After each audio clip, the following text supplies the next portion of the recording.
Have you seen the land living by the breeze? Can you understand the light among the trees? Tell me all that you may know. Show me what you have to show. Tell us all today, if you know the way to blue. I don't think he wanted to be a star, but I think he had this feeling that he'd got something to say to the people of his own generation. He had a feeling that he could make them happier, and he didn't feel that he did that.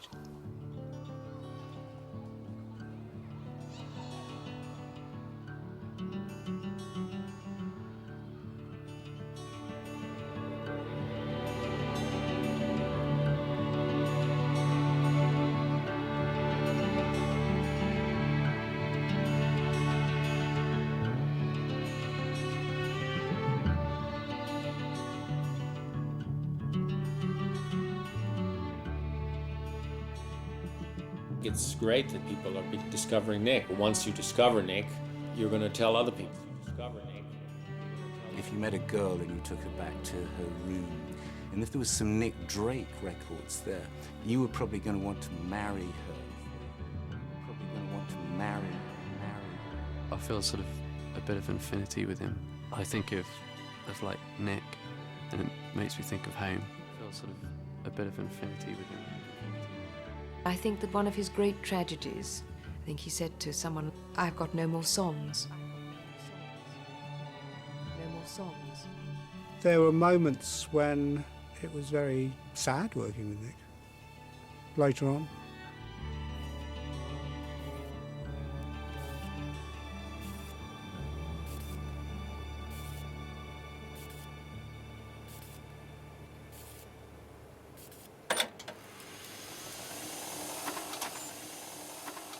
Well, I came to Nick Drake's music very late, and just, you know, it's got some sort of magical quality, which, you know, is kind of, there's a lot of sort of mysticism, not mystique attached to Nick Drake, because he only made 3 records and not much known about him. There's no film of him, like we said earlier on, very little recorded word.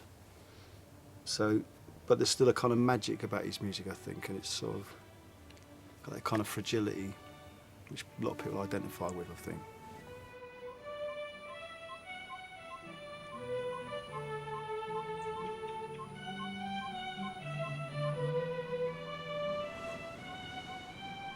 My parents were both wonderful. They had an idyllic early marriage out in Burma because life was wonderful for colonials at that time. We were very typical, I suppose, of a certain class, upper middle class. My father, as a young man, had gone out east and was an engineer. My mother was very much Nick's mother. She was very beautiful, and she was very creative, and I think really would have been a troubled soul if it hadn't been for having married my father.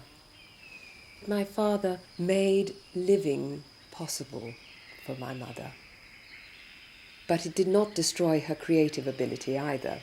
She flourished as a songwriter. We came back to England. Nicky was 4. And our very, very earliest school was together. And I always remember, I remember Nick's first day at school, and I was by that time head girl of this school, and I remember being absolutely beastly to him and him coming running into my classroom for a bit of comfort, I think. And I almost sort of denied the fact that he was my brother. And it was something I felt so deeply ashamed of afterwards. And I put it to him. Of course, he'd completely forgotten about it in later years. But I never forgot it.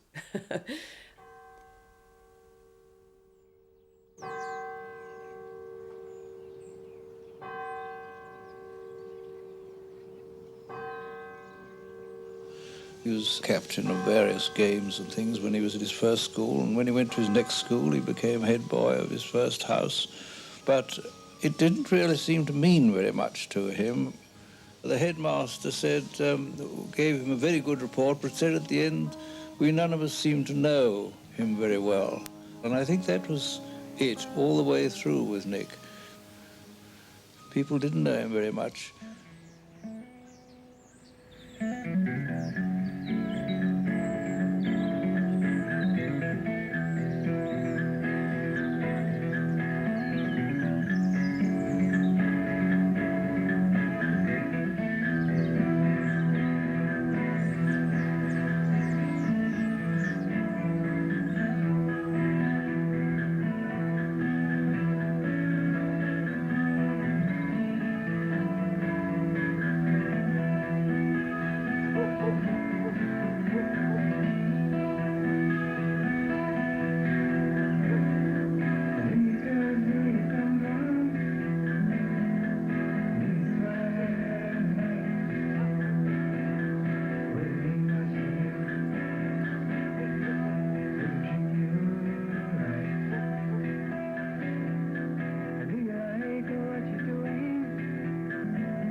Music was very much a part of my lives, and as I said, my mother and my father were both composing songs from my earliest youth. I remember it happening, particularly my mother, who wrote songs about both of us from my earliest childhood.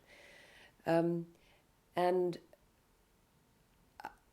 I think that Nick was unconsciously very influenced by her. He may have been horrified at the time to have heard this, but I'm quite certain that he was very influenced by her whole chord structure and by her way of composing.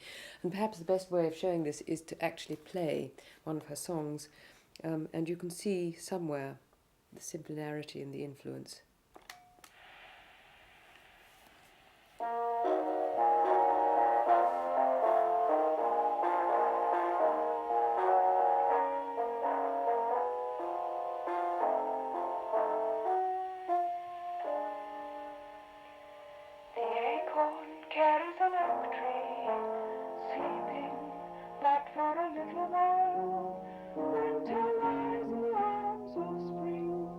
As a mother carries her child and never knows,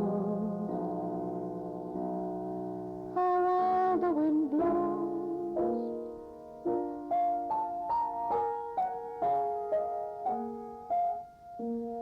A thought carries a universe, a seed carries a field of grain.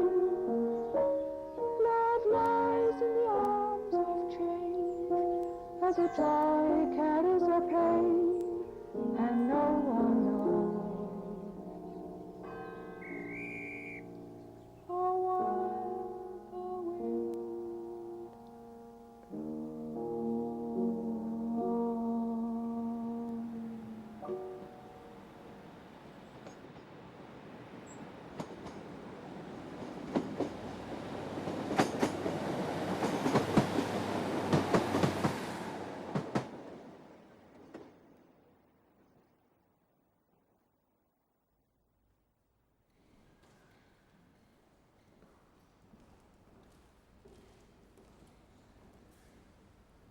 I met Nick Drake when I was here in Cambridge, and he was up in Fitzwilliam College reading English.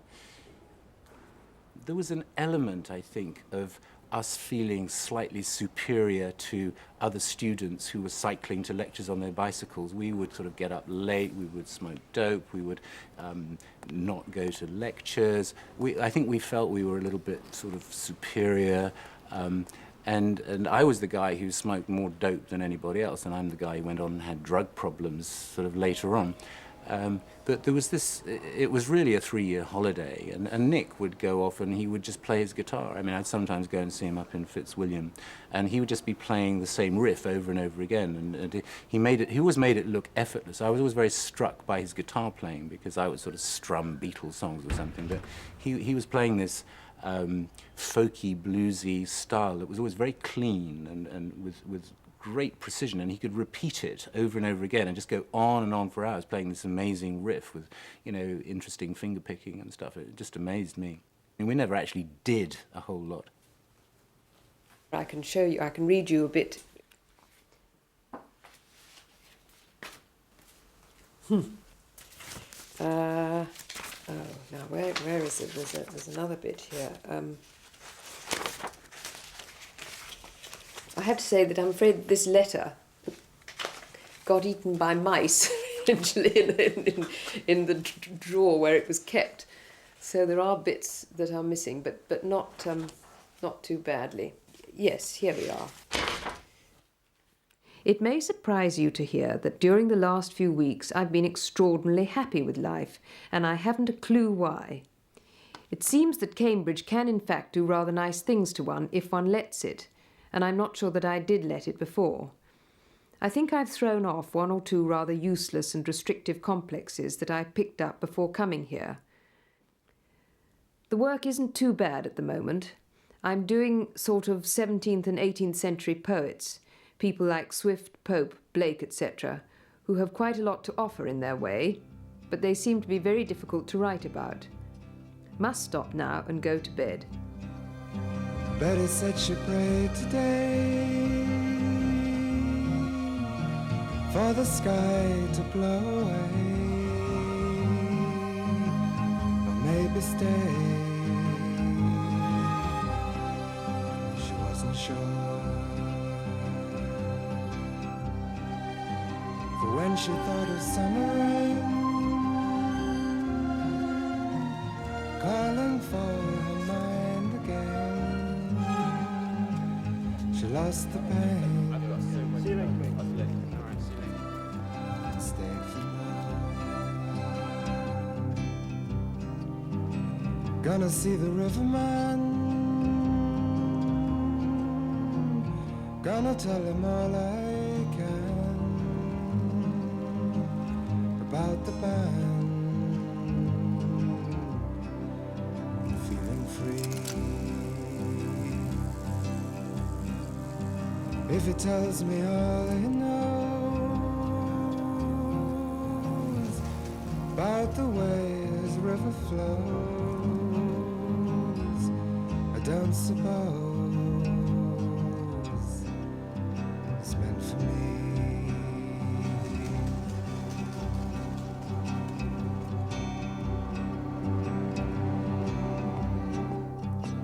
Oh, how they come and go.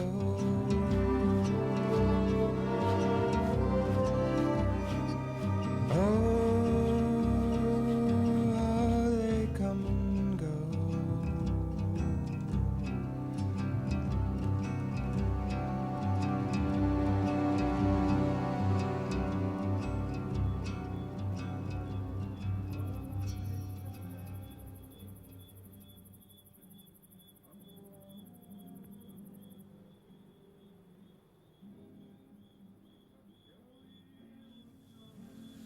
Both of us, we were very keen on him staying at Cambridge. Whatever else you did in life, if you managed to get a degree, at least you'd have something to fall back on. His reply to that was that a safety net was the one thing he did not want. So that rather cut the ground from under my feet. Yes. He used to look back on Cambridge days with a certain amount of nostalgia. Anyway, that's another story.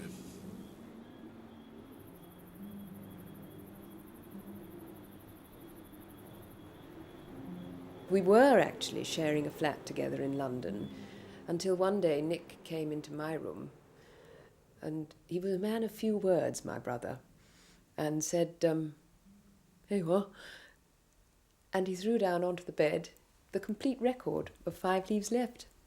I was absolutely astonished. I mean, I couldn't believe this was my brother, my little brother, had produced a full, long-playing record, as it was then, you know.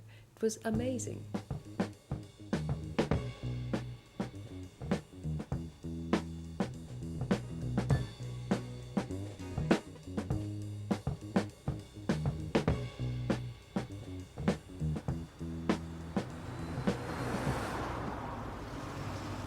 He was great to work with. All you needed to worry about was the other people, because Nick's guitar would always be right. Nick's voice would always be right. Nick was just there. He was just, you know, and I think when you listen back to the records, and one of the things that's most extraordinary is the guitar, because it's so clean and so strong, and all the notes are so equally balanced.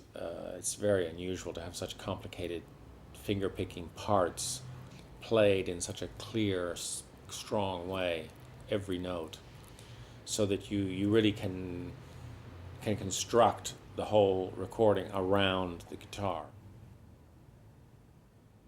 Nick and I were living in London now, and I think the track, the Chime of a City Clock, it's I'm just going before the studio now how I worked on it, but very much tried to capture the mood of it, and it was bleak, lonely, wet, October evening, trudging around some street in London.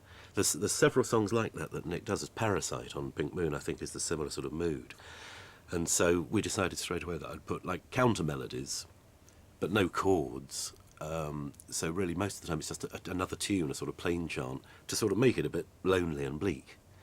And basically there's either the fiddles an octave apart or the cellos doing the low line, and similar in ways to on Fruit Tree, the way the oboe and the cor anglais are, that they're all just playing one long tune and one takes off after the other, because I didn't really ever want it to take over from the guitar playing, which is really sort of, well, you'll notice when you hear it, it's to say it's like a machine, I don't want to take the art out of it, because it's beautiful art, it's very spiritual, but it's all demanding. You mustn't go against the rhythm, because Nick's always going to keep that rhythm perfectly. So really I think it's just that we were looking for a bleak, lonely sound, and I think John did it perfectly again, because really there was the guitar, strings, and the woodwinds overdub, isn't it?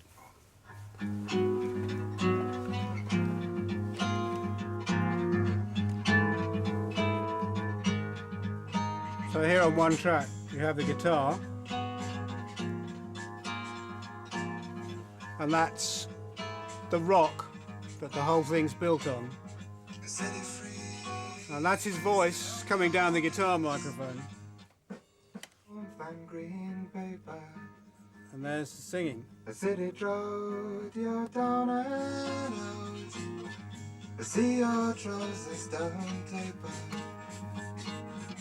The saddle up, kick your feet. Ride the range. I think that's Dave. That's probably Dave Pegg on guitar, bass guitar. Turn around and come back again. And that's the drums.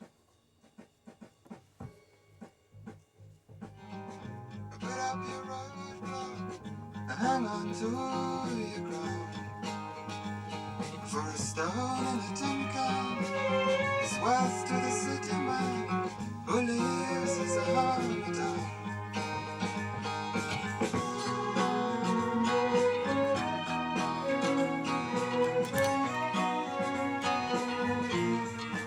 Now what you're hearing now is just the raw product put down, and we would, so at the time when we sat in the control room it sounded like this, but we would then put a perspective on the sound from which we'd start using echo. The city star will shine till fall.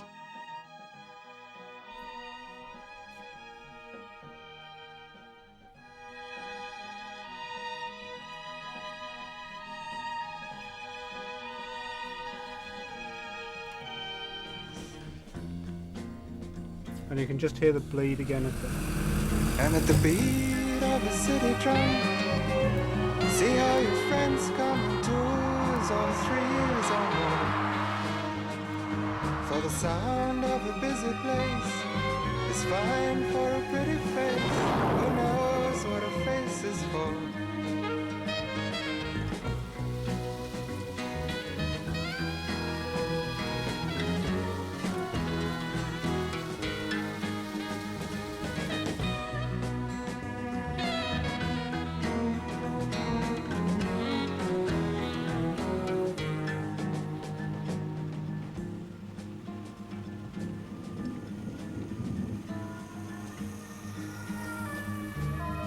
The city clown will soon fall down without a face to hide it,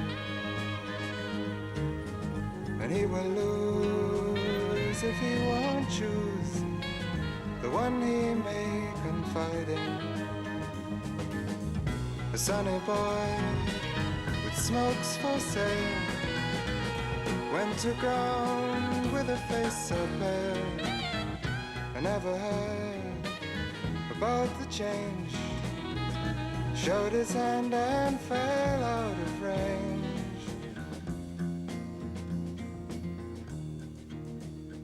In the light of a city square, I thought that, oh, this is going to be fine. We're going to send Nick out on the road, and it's all going to be great. And so we sent him out on a tour of colleges and clubs, and and it didn't work at all, because in this other situation where you have a bar or you have people drinking and talking, he couldn't get anybody to stop talking. He didn't know what to say to them. He took a long time tuning his guitar because every song has a different tuning. And eventually he got so discouraged by the fact that people wouldn't shut up, and he wasn't like Keith Jarrett, he wasn't, like he wouldn't sort of stop and say, shut up, I'm not going to play until you be quiet. And he just called up one day and said, I'm coming home. And we canceled the rest of the dates. And he never really did another show.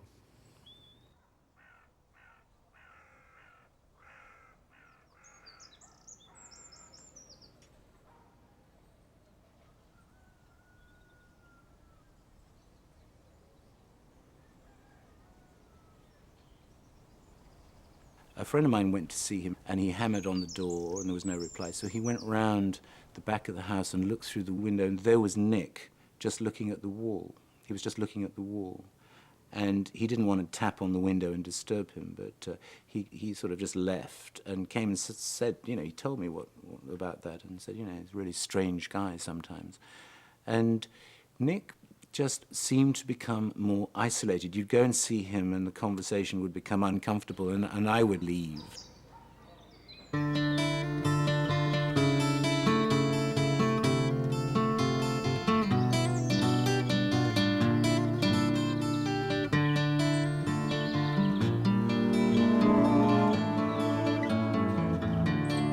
when the day is done,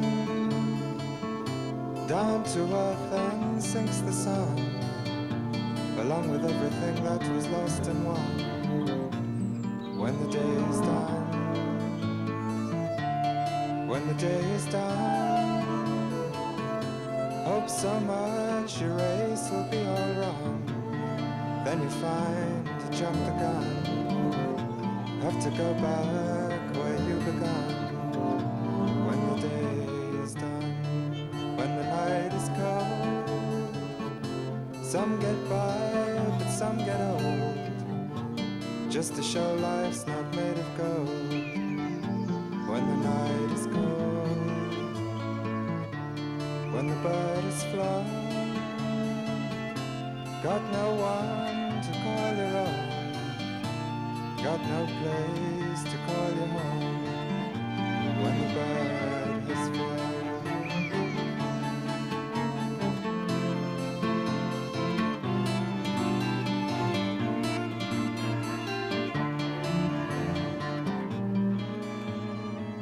And then he wound up going back to his parents' place where I think he felt quite embarrassed about that, quite ashamed that he hadn't been able to sort of cope in London and pay the rent and do all the stuff that we all have to do, and wound up at his parents' place. And he did go into hospital while he was up there a couple of times, and he was treated with antidepressant drugs.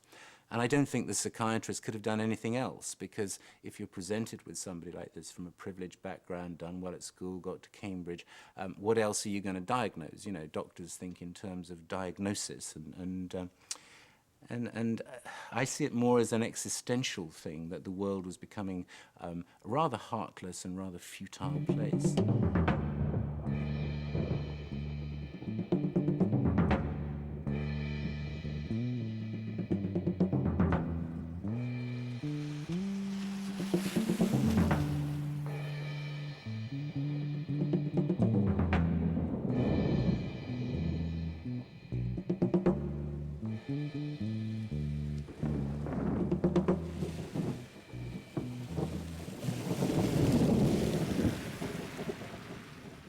He said once, "I don't like it at home, but I can't bear it anywhere else." I think he felt it was a kind of refuge. He had to come back here. He tried many times to go away, often, and used to stay away sometimes for several nights. We never knew where he was. These are the times when we used to ring up his friends and wonder if they'd seen Nick, in case he was in trouble, you know. I mean, I think he had rejected the world. Nothing made him happy.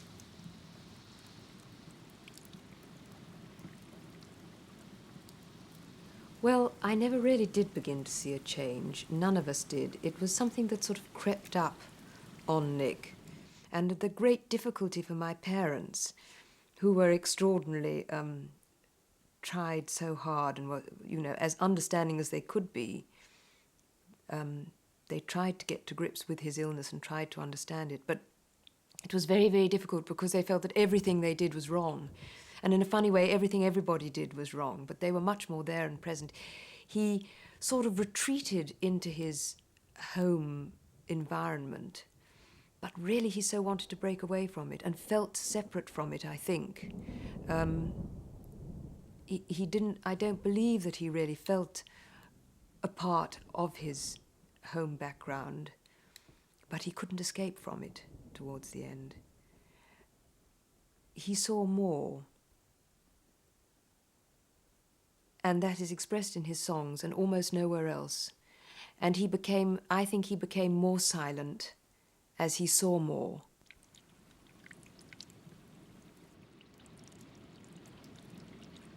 He said to me once, "I have failed in everything I have tried to do." I said, "Oh, Nick, how can you?" And then I elaborated all the things that he had so patently done. It didn't make any difference. He felt this, that he had failed to get through to the people that he wanted to talk to.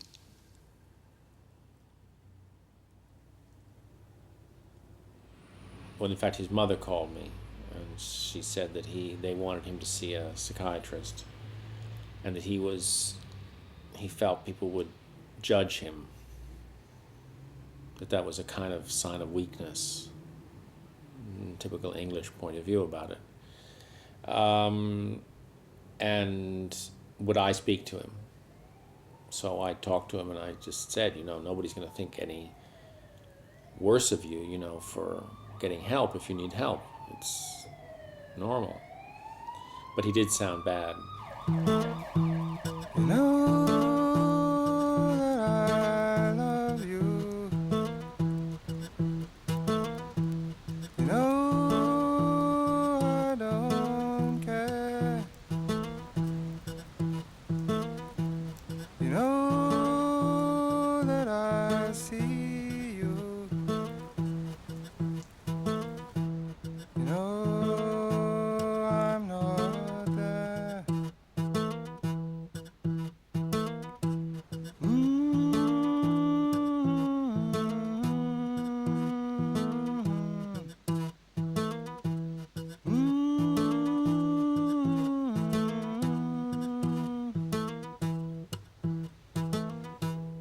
He came to see me looking very bad, with very dirty, etc., etc. in a way, what he said to me there, he had this outburst of anger about everything, you know. Everybody tells me I'm great, but I'm broke. Why? And in a way, it was really a manifestation in a conversation of the lyrics of Hanging on a Star. You know, it's like, if you deem me so high, why am I so low? You know, what is the story? Well, I don't understand it. Everybody says I'm a genius, and I don't have any money, and I'm, you know, don't have a career, and it's all a mess.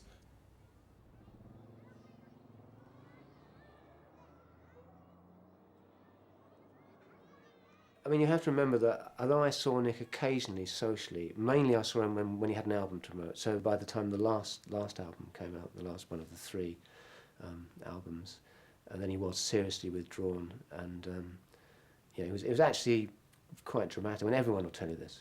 Everyone that saw him then will tell you this. It was a dramatic departure from the Nick that we knew.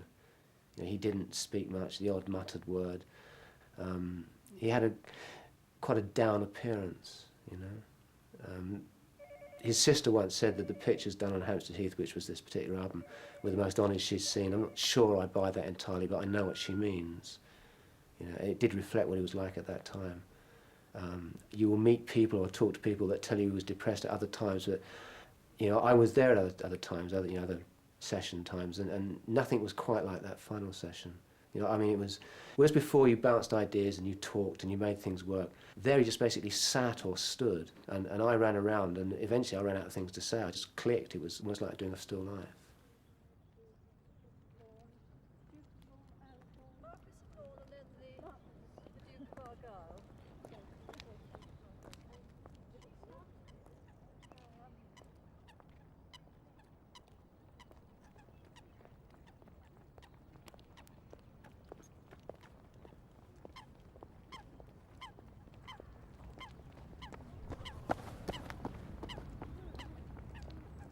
I always say that Nick was born with a skin too few, but I think it's actually perhaps better summed up by a poem that my mother wrote. And it's a poem that's called The Shell,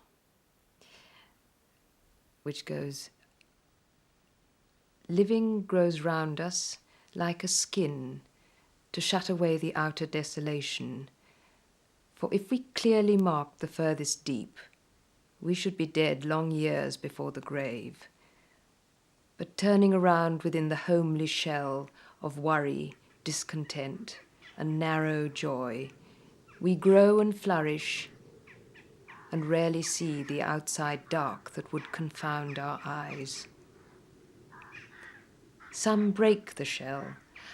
I think that there are those who push their fingers through the brittle walls and make a hole, and through this cruel slit stare out across the cinders of the world with naked eyes.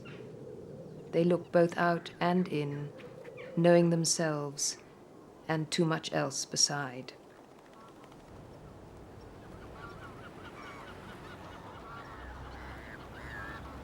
John Wood and I did the final recording session. He was so in such a state, you know, that he couldn't sing and play the guitar at the same time. Those last 4 tracks, you know, the Black-Eyed Dog and all those are recorded with the guitar and then voice singing over the guitar, because he was just too nervous or too, I don't know how to describe the way he was, but it was very, very agonizing seeing him try to do those recordings. I mean, they're extraordinary recordings, but they were the combination of the lyric and the music and the state of Nick at the time of doing it was very distressing experience. Why leave me hanging on a star when you deem me so high? When you deem me so high? When you deem me so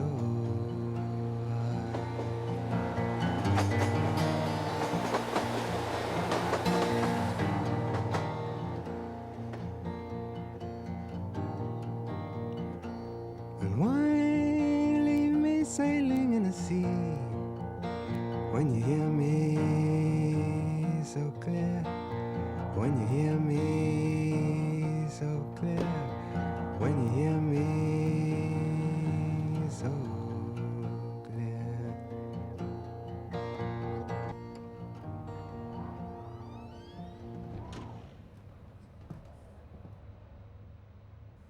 He went up to bed rather early.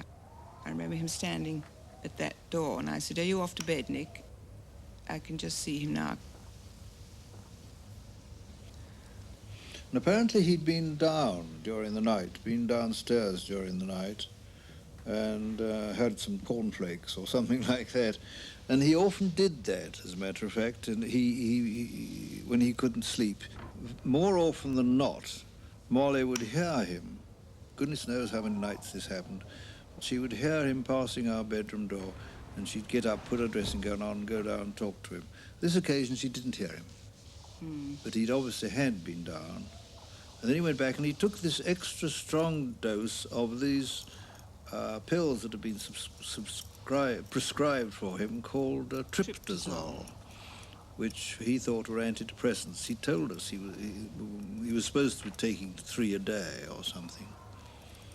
Well, they were prescribed We were always worried about Nick being so depressed, and one used to hide away the aspirin and the sleeping pills and things like that. These particular things we didn't think were in any way dangerous.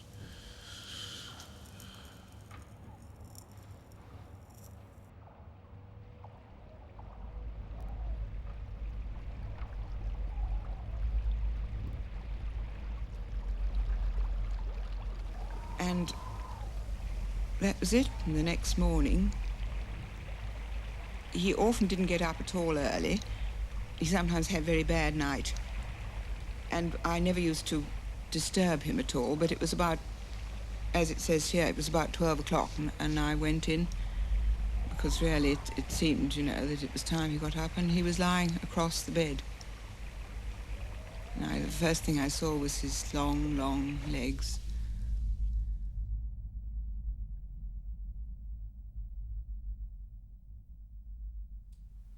I was playing in a comedy at the time at the Bristol Old Vic, and it was my opening night. And I rang my parents after the show, which I always did after a first night, to tell them how it had gone. And I remember the phone was engaged, and it was continually engaged, and I thought that it must be out of order or something. Of course, they'd taken the phone off the hook because that was the day that Nick had died, and they didn't want to tell me over the phone at that precise moment. But what happened was that they drove down to Bristol the next day. They sent a telegram to say they were coming. And for some extraordinary reason, I thought it must be that they were on their way to visit my grandmother, something. I had no idea why they were coming, none at all. And then they turned up, and they told me. And although I had no idea why they were coming, I remember putting my head in my hands and saying, I knew. And of course they immediately thought that Nick had sent me a card or something that he'd written, but it was nothing to do with that. On one level, I didn't know at all, but on a deep level, I knew.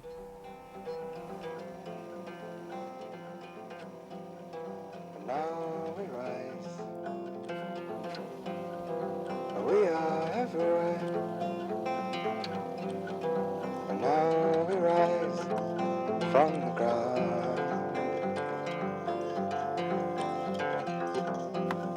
See, she flies. She is everywhere. See, she flies all around.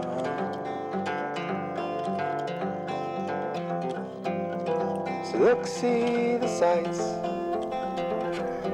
the endless summer nights.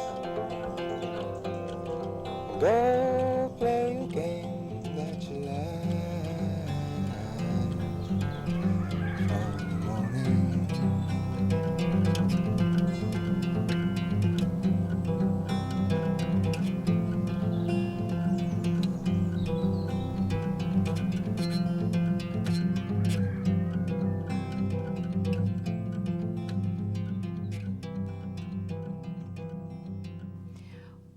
I don't really know for sure whether Nick wanted to take his life.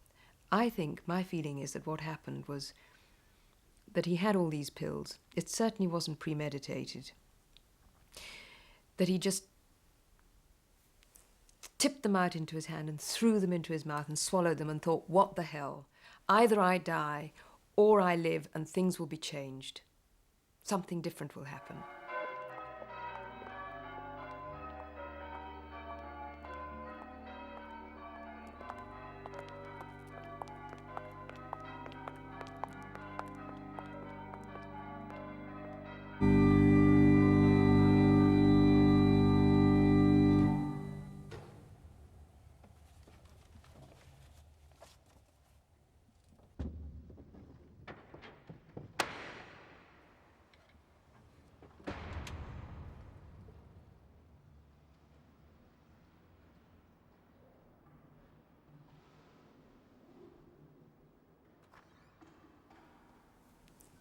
When you have the very great good fortune to come from a very loving family, the price you have to pay for that good fortune is the death of the people in that family. That's a tragedy which, you know, is always there.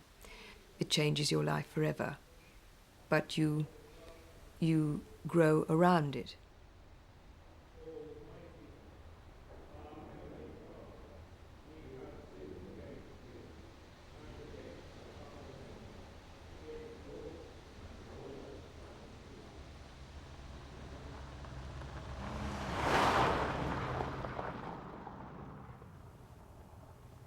Quite shocked, actually. Yeah, quite. You know, I mean, people say we must have seen it coming, but as I said, Nick had always had those spells. You know, sort of. I mean, so but it was a shock. It really was. Probably hadn't heard from him for 2 or 3 months. So I was just terribly sad. I suppose I wasn't surprised.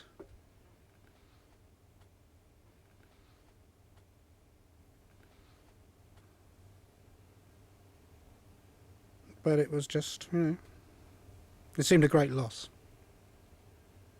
for somebody I'd enjoyed working with so much.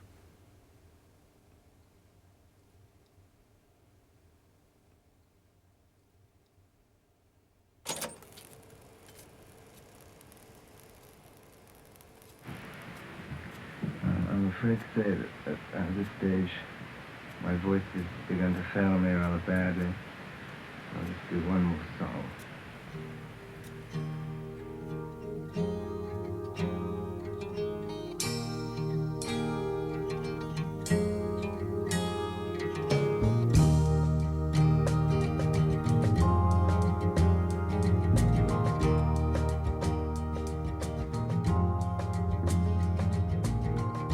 I never felt magic crazy as this.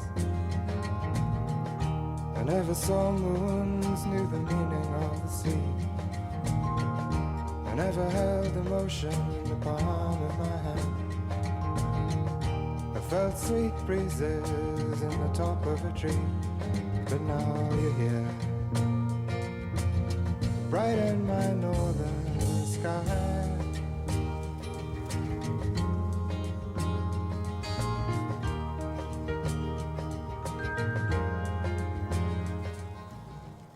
It's been a long time that I'm waiting. It's been a long time that I'm blown. It's been a long time that I've wandered through the people I have known. Oh, if you would and you could straighten my new mind's eye.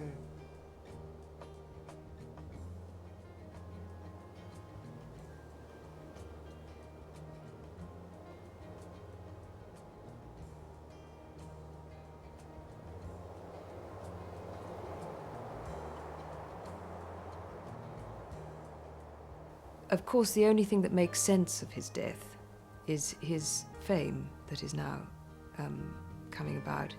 I think above all, it's not his fame, it's more the fact that a lot of young people have found his music such a help. And that, I think, would have pleased him so very, very much. He once said to my mother, if only I could feel that my music had ever done anything to help one single person, it would have made it worth it. Would you love me for my money? Or would you love me for my head?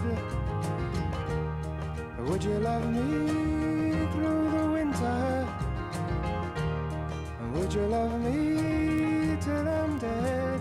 Oh, if you would and you could, come blow your horn on high.